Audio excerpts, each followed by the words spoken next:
catch you at your crib. If you're reading this, it's too late.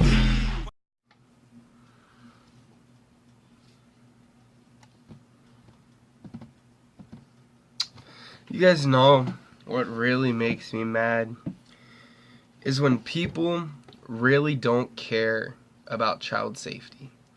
Now, I'm not saying all people don't care, because there are a lot of people that do care.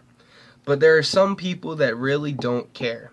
For example, I'm sitting on the bus this morning. We get to the final bus stop. Bus driver stops. Everything's fine. Kids get on. Alright. So, as the bus driver lets the last kid on, this car comes flying by. Not even stopping because, you know, the bus has that little stop sign that tells you to stop. No, this car comes flying by, and it makes the bus driver so mad. Like, I don't understand. Like, there was this thing about maybe a week or two ago about this middle schooler that died from getting hit by a car.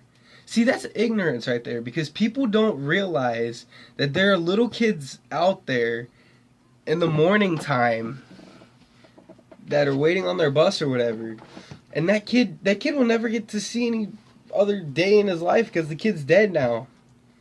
For example, I'm the class leader in JROTC. One of my cadets was hit by a car the other morning.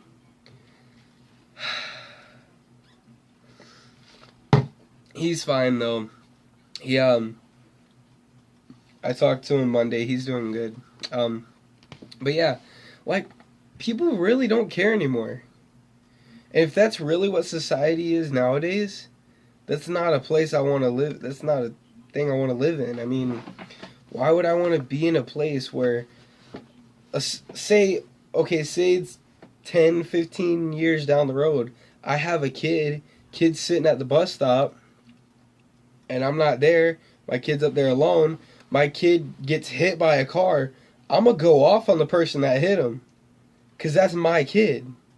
Can you imagine how that has to feel when your kid gets hit by a car and they're pronounced dead?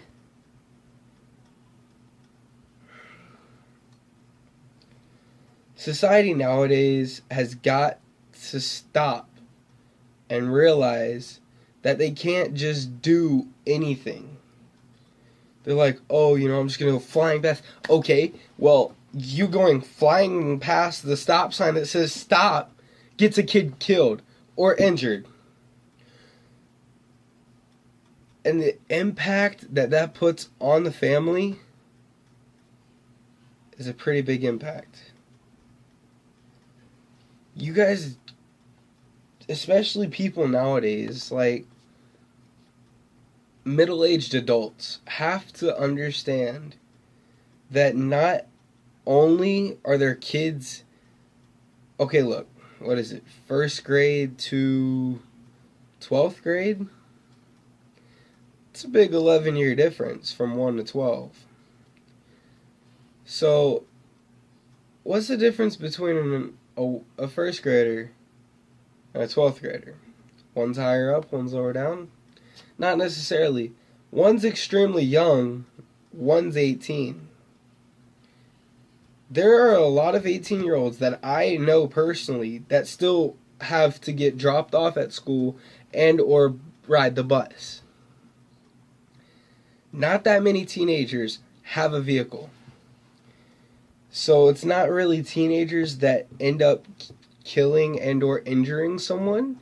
It's middle-aged adults. Middle-aged as in 28 to about 34. 28 to about 34, somewhere around there.